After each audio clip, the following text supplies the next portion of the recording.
ദുബായിയുടെ പുതിയ അട്രാക്ഷൻ ആയിട്ടുള്ള ഹാങ്ങിങ് ഗാർഡനിലാണ് വന്നിരിക്കുന്നത് കേട്ടോ. കൽബയിലാണ്. അപ്പോൾ 5 dirhams ഈച്ചാണ് അതിൻ്റെ ടിക്കറ്റ് പ്രൈസ് വരുന്നത്. അപ്പോൾ നമുക്ക് ബാക്കിയുള്ള കാഴ്ചകൾ നോക്കിയാലോ. കമോൺ.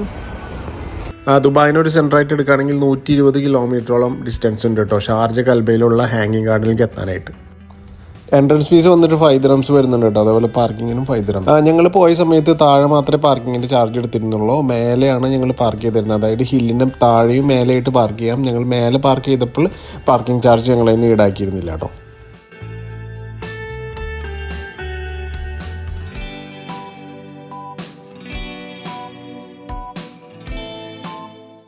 നിങ്ങൾ ഇവിടെ നിന്ന് നോക്കുമ്പോൾ അങ്ങകലെ ഒരു ലേക്ക് നിങ്ങൾക്ക് വിസിബിൾ ആവുന്നുണ്ടല്ലോ. അത് വേണമെങ്കിൽ ഇത് കഴിഞ്ഞിട്ട് നിങ്ങൾക്ക് കാണാൻ പോകാവുന്നതാണ് കേട്ടോ. ഇത് അതിൻ്റെ പേരാണ് അൽ ഹഫയ്യ ലേക്ക് എന്നാണ് അതിൻ്റെ പേര്. നമുക്ക് ഈ ഇവിടെ നിന്ന്, അതായത് ഹാങ്ങിങ് ഗാർഡൻ്റെ അവിടെ നിന്ന് ഏകദേശം ഒരു 5 മിനിറ്റിൻ്റെ ഡ്രൈവേ ഉള്ളൂ അവിടേക്ക് എത്താനായിട്ട്. അവിടെ പോകാനായിട്ട് വേറെയുള്ള എൻട്രൻസ് ഫീസ് കാര്യങ്ങളൊന്നും ഇല്ല. അവിടെ കുറച്ച് ആക്ടിവിറ്റീസൊക്കെ ഉണ്ട്, ബോട്ട് ഡ്രൈവിങ് കാര്യങ്ങളൊക്കെ. അതിന് നമ്മൾ പോകുന്നുണ്ടെങ്കിൽ മാത്രം പൈസ കൊടുത്താൽ മതി.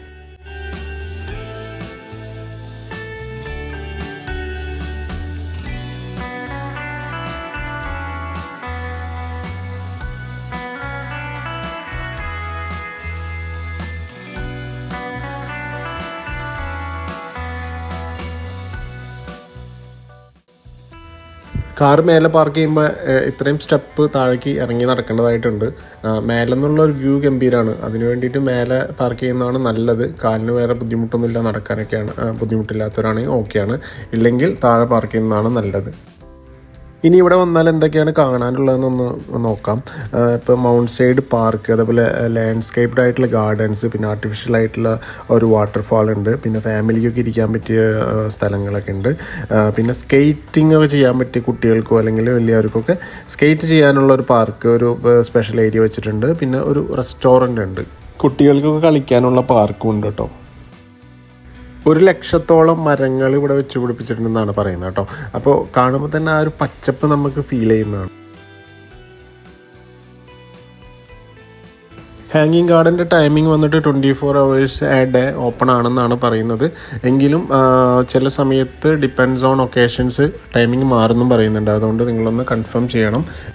സമ്മർ സീസണിലൊക്കെ ആണെങ്കിൽ ഒരു ഈവനിങ് ടൈമിൽ ഒരു 4 മണിക്ക് ശേഷം 5 മണിക്ക് ശേഷമൊക്കെ എത്തുന്നതാണ് നല്ലത്. അതിനുശേഷം തൊട്ടടുത്തുള്ള ലേക്കും കൂടി നമുക്ക് വിസിറ്റ് ചെയ്തിട്ട് പോകാവുന്നതാണ് കേട്ടോ. ഈ കാണുന്നത് ഒരു ലെബനീസ് റെസ്റ്റോറൻ്റ് ആണ്. അപ്പോൾ റെസ്റ്റോറൻ്റ് ആകെ അവൈലബിൾ ആയിട്ട് ഇതേ ഉള്ളൂ.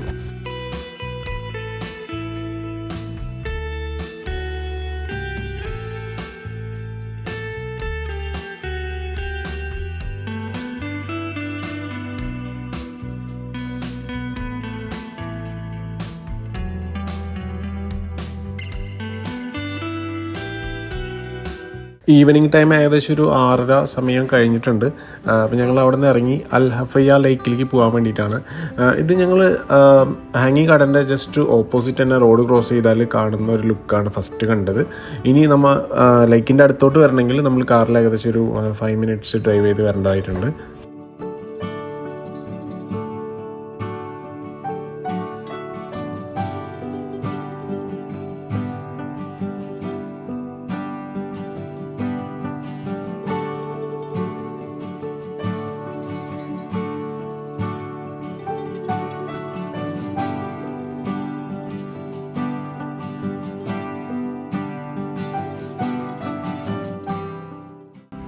അൽ ഹഫയ്യ ലേക്കിൻ്റെ അടുത്ത് തന്നെ നമുക്ക് മൗണ്ടൻ ക്ലൈമ്പിങ്ങിനൊക്കെ താല്പര്യം ഉണ്ടെങ്കിൽ ഒരു ഹൈക്കിംഗ് സ്പോട്ട് ഉണ്ട്. നമുക്ക് മേലേക്ക് കയറി വരാവുന്നതാണ് കേട്ടോ.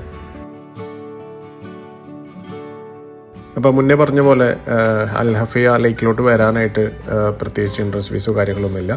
അപ്പോൾ കാഴ്ചകളൊക്കെ ആസ്വദിച്ച് നമുക്ക് വരാവുന്നതാണ്. അപ്പോൾ മറ്റൊരു വീഡിയോ ആയിട്ട് വീണ്ടും കാണാം. Bye bye.